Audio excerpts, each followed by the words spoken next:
Idaho.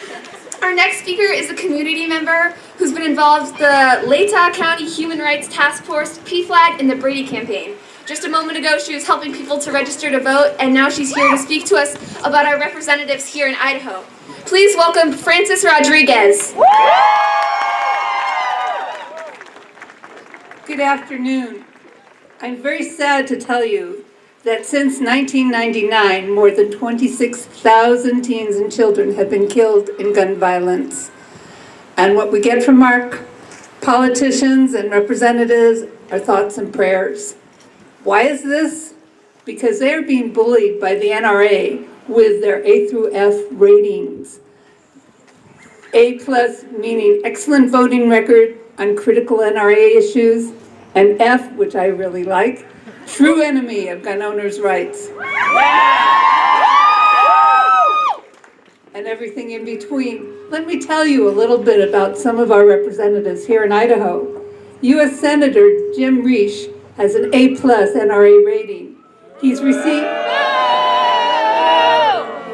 received more than $18,000 directly and indirectly from the NRA in past campaigns. Among the things that he stands for, he's against banning guns with high-capacity magazines of over 10 bullets. He voted to allow guns and checked luggage on Amtrak trains, and generally votes what the NRA wants him to vote for.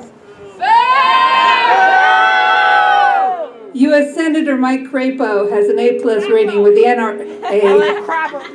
He's received over $59,000 in direct and outside support from the NRA.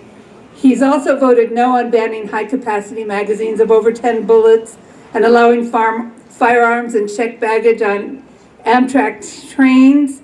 He's voted yes on prohibiting lawsuits on gun owners, no on extended background checks at gun shows, and yes on loosening license checks and background checks at gun shows.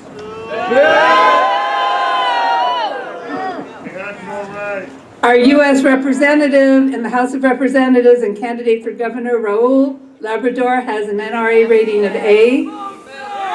He has received more than $14,000 in direct and indirect support from NRA for past campaigns. He supports Stand Your Ground, which I'll talk about in a minute, and Second Amendment rights for all Idahoans and Americans. He opposes expanded universal background checks for gun owners and the wait period. He opposes bump stock banning. He's opposed to banning any weapons not already banned. He's opposed to raising the minimum age of gun owners to 21, and he supports arming teachers. As a retired elementary teacher, that thought terrifies me.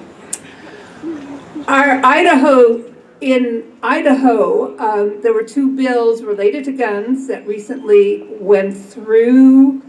Both houses voted to pass Stand Your Ground, which is a very frightening bill that allows individuals to protect themselves with guns from any suspected threats on their lives, on their families, on their property, on their businesses, so that even if somebody that they don't know comes onto their property, they can shoot to kill.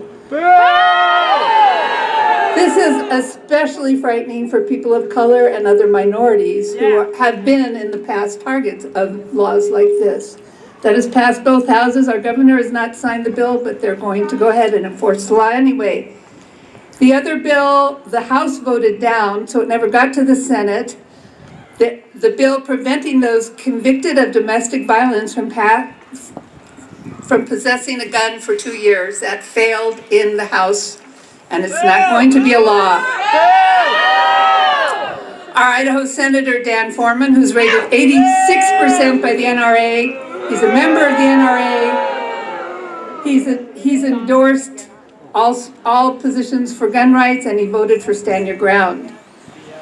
Representative Carolyn Nielsen Troy in the Idaho House of Representatives has an A rating from NRA. She voted for Stand Your Gun and voted against the bill to bar gun possession for 2 years to people convicted of domestic violence.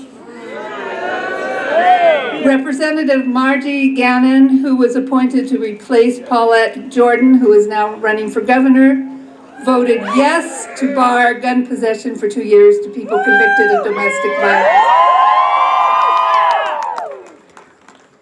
I'll tell you a little bit about some of our gubernatorial candidates. You've already heard about Raul Labrador. AJ Balukov has a C- rating from NRA. He's opposed to allowing guns on campus. He thinks stand your ground is unnecessary because Idahoans can already protect themselves when they need to. Paulette Jordan has a 43% NRA rating. She's a gun owner and supports the Second Amendment, but she's opposed to guns on campus, supports expanded background checks, supports banning bump stocks, supports raising minimum age for gun owners to 21, and is against arming teachers. Tommy Alquist has no rating that I could find from the NRA, but he supports stand your ground, is opposed to weakening the right to bear arms by law-abiding citizens, doesn't support extended universal background checks or wait period for purchases, is against banning bump stocks, and against banning any weapons, and supports arming teachers. Brad Little, who's the current lieutenant government, has a B+ rating from the NRA because there was one time when he voted with liberals for some type of gun control bill. He probably supports stand your ground, but has not taken a specific stand on that, and a very strong supporter of Second Amendment rights. If you have not registered to vote and you're going to be 18 by the November election, I encourage you to do so, and I encourage you, everybody, to vote and vote informed. If you want more information about your representatives and candidates, you can go on www.govtrack.us and you can find out more information. Thank you very much.